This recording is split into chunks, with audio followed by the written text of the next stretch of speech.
Coronary యాంజియోగ్రామ్లో blocks ఉన్నాయా లేదా అనేది ఎలా తెలుసుకోవాలి? ఇది అందరూ తెలుసుకోవాల్సిన విషయం అండి. మనం యాంజియోగ్రామ్ చేసినప్పుడు మనకు బ్లాక్స్ తెలుస్తాయని మనం తెలుసుకున్నాము.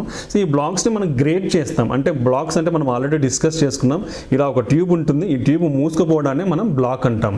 అది ఎంత % మూసుకుపోయింది అనేది చాలా ఇంపార్టెంట్. దాన్ని 3 రకాలుగా మనం గ్రేడ్ చేస్తాము: మైల్డ్, మోడరేట్, సివియర్ అని. మైల్డ్ అంటే <50% బ్లాక్ ఉంటే దాన్ని మైల్డ్ అంటాం. సో సాధారణంగా ఇటువంటి వాళ్ళకి మనము మందులతోనే ట్రీట్మెంట్ చేయొచ్చు. సివియర్ అంటే <80% ఉంటే సివియర్ అంటాం. కంపల్సరీ 80% ఉన్న వాళ్ళకు స్టంటింగ్ అనేది కంపల్సరీ. ఇలా మధ్యరకంగా 50 నుంచి 70 కానీ 80% ఒకవేళ ఉంటే వీళ్ళలో ఫర్దర్ టెస్టింగ్ అనేది కంపల్సరీ. దాంట్లో మనం కామన్గా ఇన్వేజివ్ స్టడీ తీసుకుంటే FFR అంటాం, లేదా నాన్ ఇన్వేజివ్ స్టడీ అంటే మనం యాంజియోగ్రామ్ బేస్డ్ అనాలిసిస్ అనేది చేస్తాము, దాన్ని QFR స్టడీ అంటాము. సో ఈ QFR ద్వారా ఈ మధ్యరకమైన బ్లాక్లలో ఇది సిగ్నిఫికెంట్ మనకు సిమ్టమ్స్ కాజ్ చేస్తుందా లేదా అనేది తెలుసుకొని, ఒకవేళ సిగ్నిఫికెంట్గా మనకు ఒక వాల్యూ ఉంటుంది, ఆ వాల్యూ పైన ఉంటే మనము స్టంట్ వేయాల్సిన అవసరం లేదు. ఒక వాల్యూ కంటే తక్కువ ఉందంటే అది సిగ్నిఫికెంట్ బ్లాక్ అని అర్థము. ఈ ఇంటర్మీడియట్ బ్లాక్స్లో కూడా సో అటువంటి బ్లాక్స్కి స్టంటింగ్ వేయాల్సిన అవసరం ఉంటుంది.